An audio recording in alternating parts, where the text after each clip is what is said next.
Hey everyone, welcome to the Meeple Society. My name is Katy, and today we are going to learn the game Maglev Metro, designed by Ted Alspach and published by BZA Games.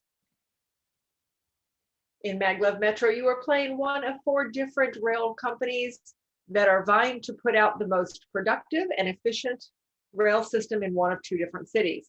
You have the city of Manhattan, or you have the city of Berlin. Now our playthrough is going to be in the city of Berlin, so I'm going to show you setup on the city of Manhattan. First step in setup is to set up your player board. Each player chooses one of the 4 boards. These are really nice recessed boards that hold your passengers in place. You have 4 choices. You have American Metro, United Subway, Allies, Coaster 2.0, and Rocky Top Tube.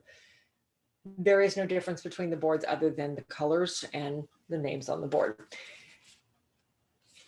I always play red. Orange is close enough, so we'll set up with that board. Each player also takes their train. The trains are these beautiful, hefty metal trains that actually hold passengers rather well, as you can see. Each player also takes 1 robot of each color to put onto their player board. Each player also takes all of the track tiles of their color. So if you can see those, these are beautiful translucent tiles that lay on the board. And the nice part is that the other tiles overlap them, and you can still see the colors through them, which is nice.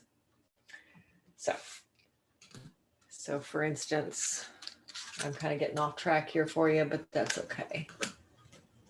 So when we get all 4 colors together, oops, it's going to look something like that. Each player is also going to get 1 card from each of the 4 decks that are available to you. So you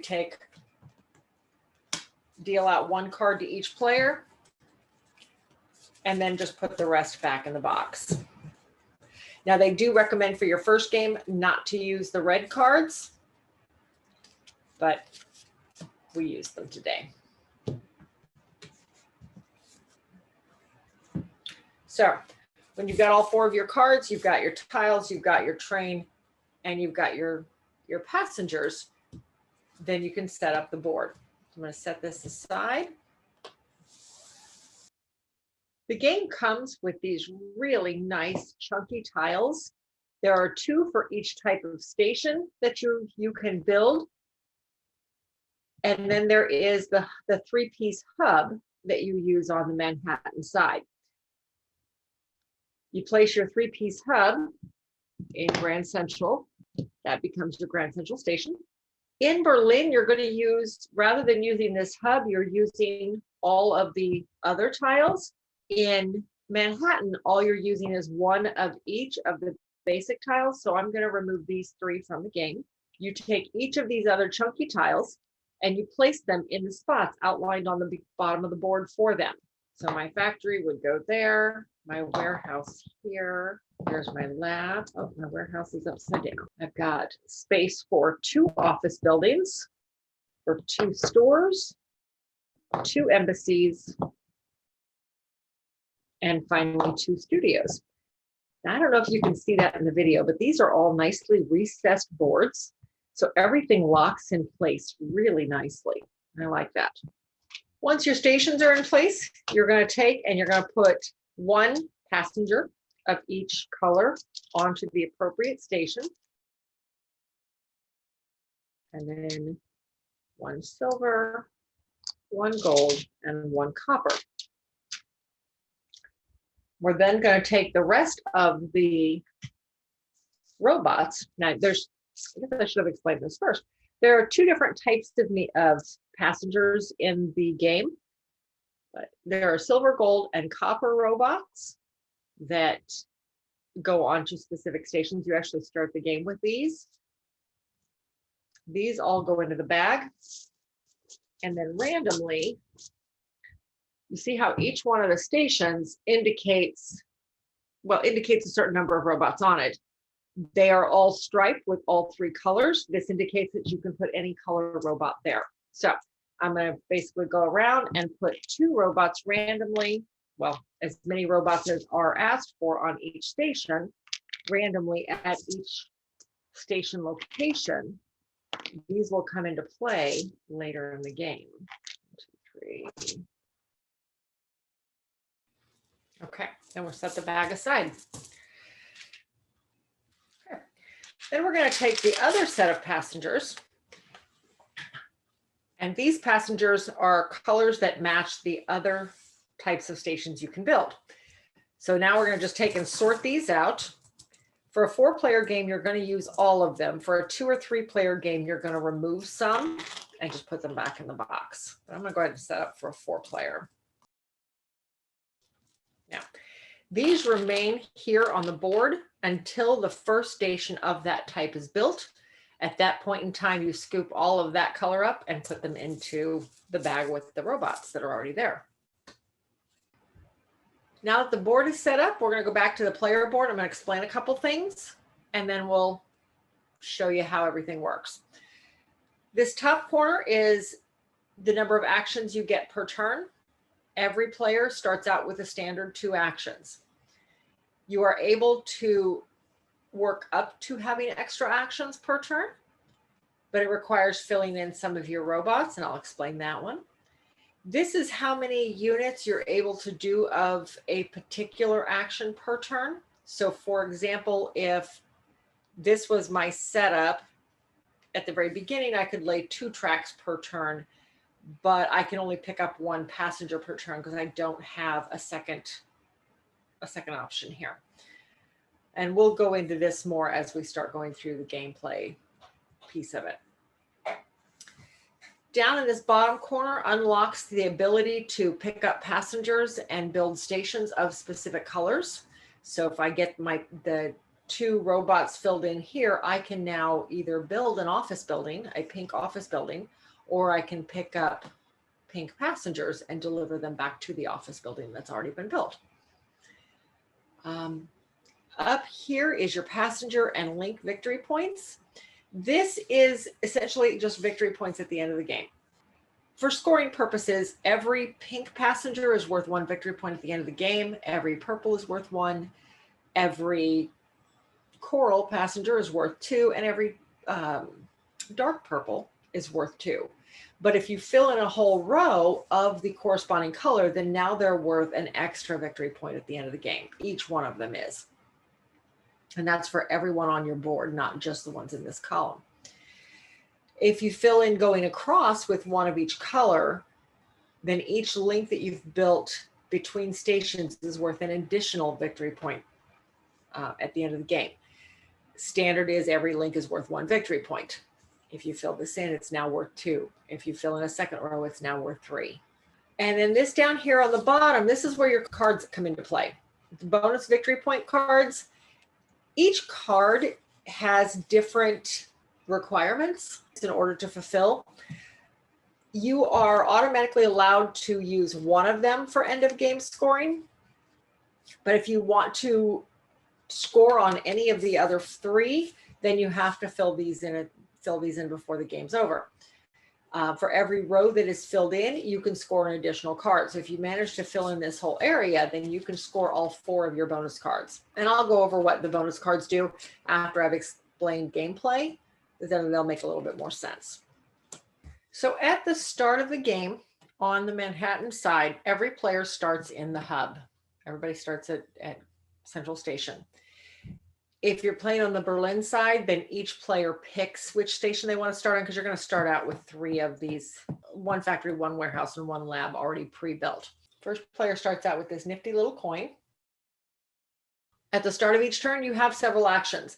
You actually have a number of actions open to you. These can be done, you can do any one of these during your turn, or you can choose to do one of them twice. The first 7, you can do at least one of, more if you've put passengers into those areas. The last 2, you actually have to have a passenger in there to do so. So The last two, let me start there, are reverse train and build station. These require very specific color meeples. So for instance, your reverse train requires that you have a copper meeple in there. Your build station requires that you have a gold meeple in there.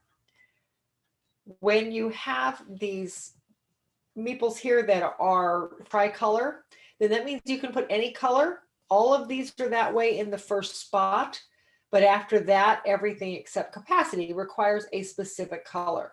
So for example, if I wanted to, I want to add some extra in here to refill station, then I could add any color here in the beginning, but after that, I have to put gold in there if I want to increase it any further. Now, adjust allows you to move your people around. You're automatically able to adjust one. If I put somebody else in there, now I can adjust two. Adjust simply means that you can move any of your robots to other places on your board, maybe to accommodate what you want to do for this turn or setting up for a future turn. So that was adjust. If you wish to take the action of build station, say I have my gold guy in there, then you would choose one of the stations on the board that you are able to build. Again, you cannot build any of the extra passenger stations until after you've opened up these slots. But to start out with, you can still build the factory, the warehouse, or the lab. So say I'm going to build the warehouse. I would take the passenger that we put on top of the warehouse piece at the beginning of the game. He becomes mine. I'll put him on my player board to place in a moment. I'm going to place this down here in Queens at Queens Plaza. So I put it into place, put the two passengers that were sitting there on top of it. Now, the only catch here is that if, for instance, this had been like this, and this was a gold passenger sitting here, and I know it's hard to tell the difference between these two on camera. If this was a gold passenger, he could not be here. I would have to throw him back into the bag and draw out a new passenger to take his place, because you can't have a passenger that already belongs where he is. So these two stay here for future pickup. So that's build station. You can refill a station. So right now my refill is only at a 1. If I had this guy up here, then I could refill 2. You simply draw people from the bag and put them on the station that you're at.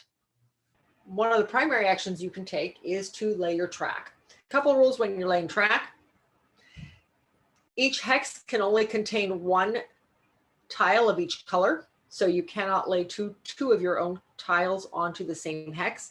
So for example, I couldn't do this if I want to go in a different direction out of the hub. That is not legal. However, laying all 4 of these like this is legal. Each tile that is only over a land hex only costs 1 action point to use. So for example, here I have 2 action points in laying track. So this one here would be 2 action points because it's all over land. However, if to go over one of the rivers, it takes 2 action points per tile. So if I were to do this over the river, then I would only be able to lay the 1 track, and I've used my 2 action points. When you're building track, you can only go off of the end of your line. So for example, here with the orange, I have already built out to 96th Street. I've built down here to the warehouse. So from here, I would either have to continue off of the warehouse or off of 96th Street, or I could choose another direction off of the hub directly.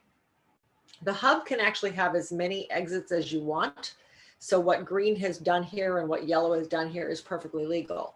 However, every other station can only have 2, not 3 or 4. When you're building stations, when you're building track, you cannot go past an empty station until a station is built at 96th Street. This track can't go any further. So I would have to go off of the warehouse here. You also have the option to remove your tracks. When you do so, you have to remove from the end of your line. But if your track forms a complete circle, then you can remove from anywhere. Now, obviously, you cannot build tracks past the edge of the board, so you can't build into the frame around the board. And on the Manhattan board, you cannot build in Central Park. That has to remain empty. Another action you can do is moving your train. Moving your train counts from station to station. And for the sake of an example, I'm going to go ahead and put out a couple more here.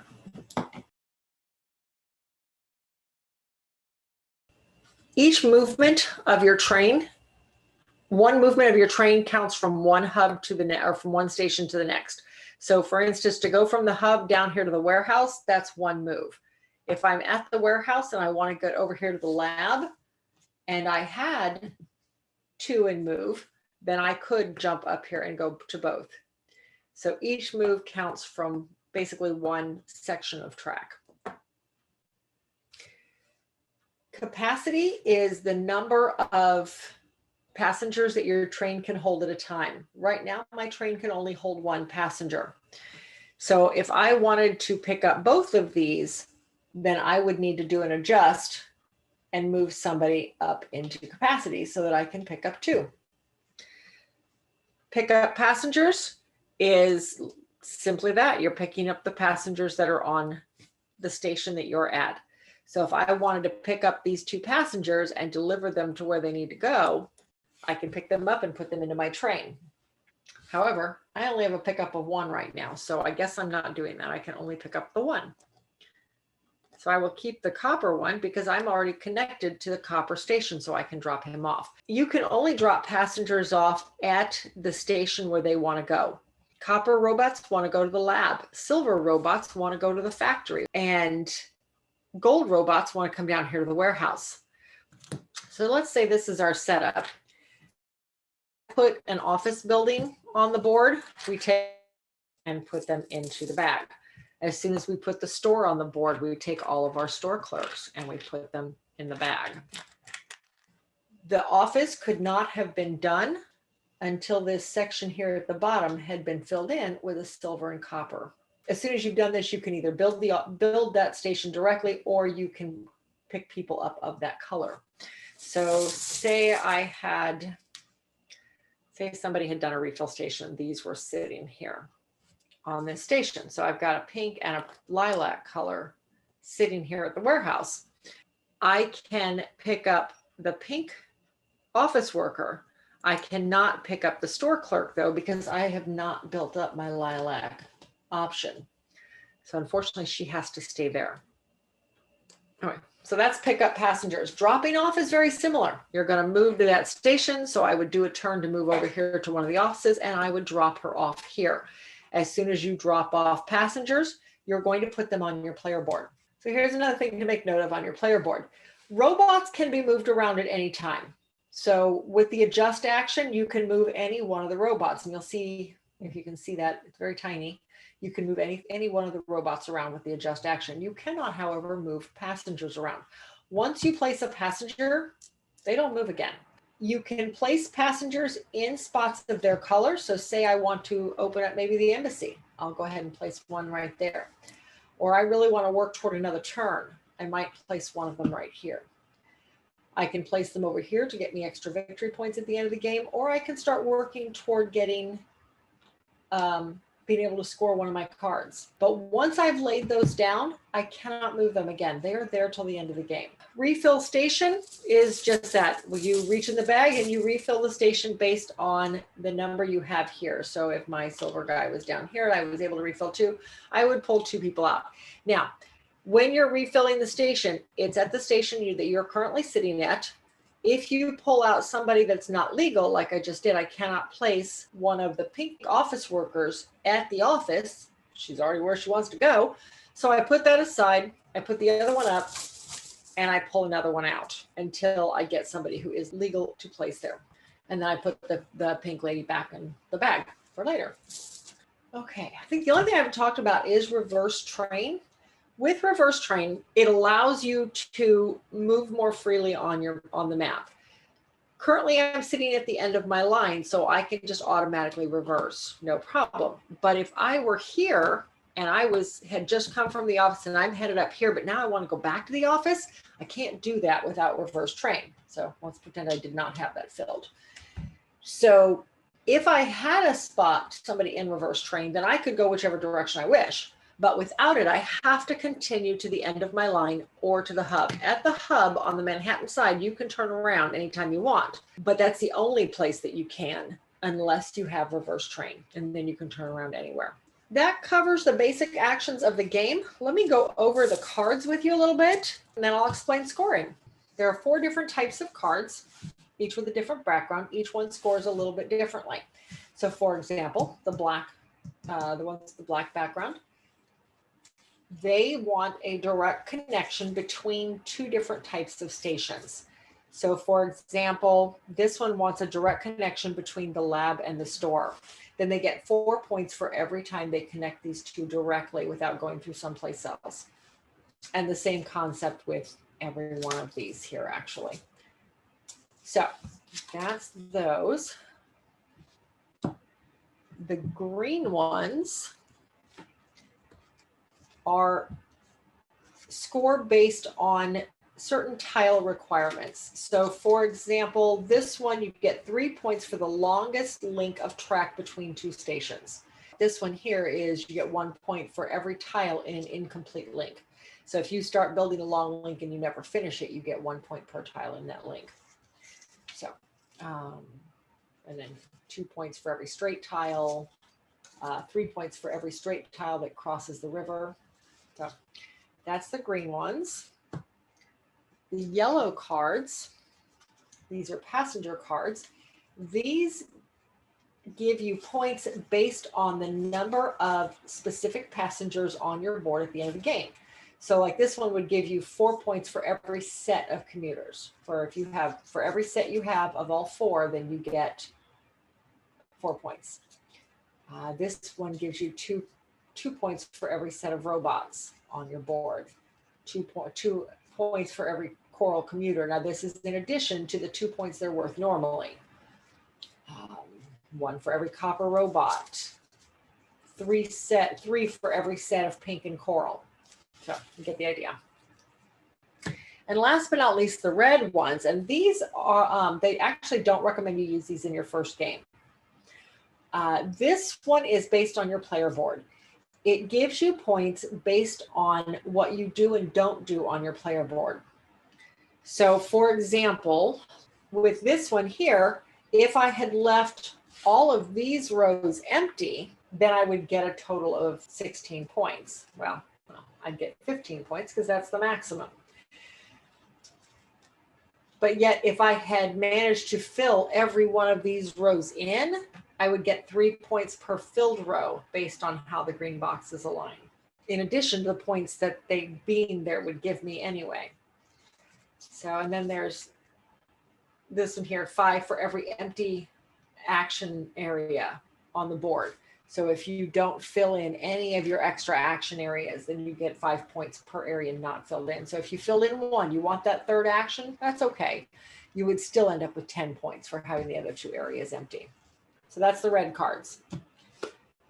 The game ends when one of each of the 4 specialty stations has been built and the bag is empty. At that point, you finish off the round, play 1 additional round, and then the game ends. For scoring, they give you a nice handy score sheet here that outlines everything from a multiplayer game. And on the reverse is a single player game, so you can actually play it solo as well. So say this is my board at the end of the game. I never got either of the purple, the light, or the dark purple opened up, so I could not pick up those passengers, but I did pick up the pink and coral passengers. So this indicates that you get 1 point for every pink passenger. I was not able to completely fill in the row, so I only get 1 point per pink passenger. So that would be 1, 2, 3, 4, 5, 6 points there. For the coral passengers, you get 2 points per, so that's 8 points here. However, I filled in this row, so I get an additional point per passenger. So that's an additional 4. So I get a total of 12 points for the coral passengers. I don't have anything for the lilac or the purple though. Then you score per link. A link, as I said earlier, is any set of station or any set of rails between 2 stations. So for instance, on this board, I have 1, 2, 3, 4, 5, 6, 7, 8 total links. So I would get 8 points for that. After that, you score your cards. As I indicated, you automatically score 1 card. You get to score additional cards if you have filled in any of the bonus victory point card areas. And in this case, I have filled in 1, so I get to score 2 cards instead of 1. These were my cards to start with, so let's see what I managed to fulfill. All right, direct connection between a factory and an embassy. Oh, hey, look, I have one. So I get 5 points for that. This one, 15 points for never having unlocked the coral or purple on your player board. Well, I unlocked the coral. So that one's not worth anything for me. If I had looked at my cards ahead of time, which I strongly recommend you do, I would not have filled in the coral. I'd have let that go. That one's not worth anything to me. 3 points for a curved tile over a river hex. I have 1. I have 1 here. Unfortunately, here it's a straight tile and here it's a straight tile. I probably would have done that a little differently if, again, I had looked at my cards first. So that one is only worth 3 points to me. And 3 points for every set of lilac or purple commuters. Yeah, definitely look at your cards first because I didn't get any of these. So that's not worth anything to me. So in this case, I would score these 2 cards and they would be worth 8 points. You're typically going to score a lot more than that because you'll be building toward these during the game. These will kind of set your tone as to how, well, it'll set your strategy for the game, what you want to do, what you want to avoid. For instance, these 2 actually would not have mixed well. So I couldn't have fulfilled both of these. I would have had to decide which one would have worked because this one wouldn't have scored if I had scored purple, but this one I needed purple. And that is how you play Maglev Metro. Hopefully this video was informative for you and I didn't ramble on too much. If you like what we're trying to do, please hit the like button, subscribe, and hit the bell if you want notifications on future content. And as always, from those of us here at the Meeple Society, we'll catch you at the next playthrough.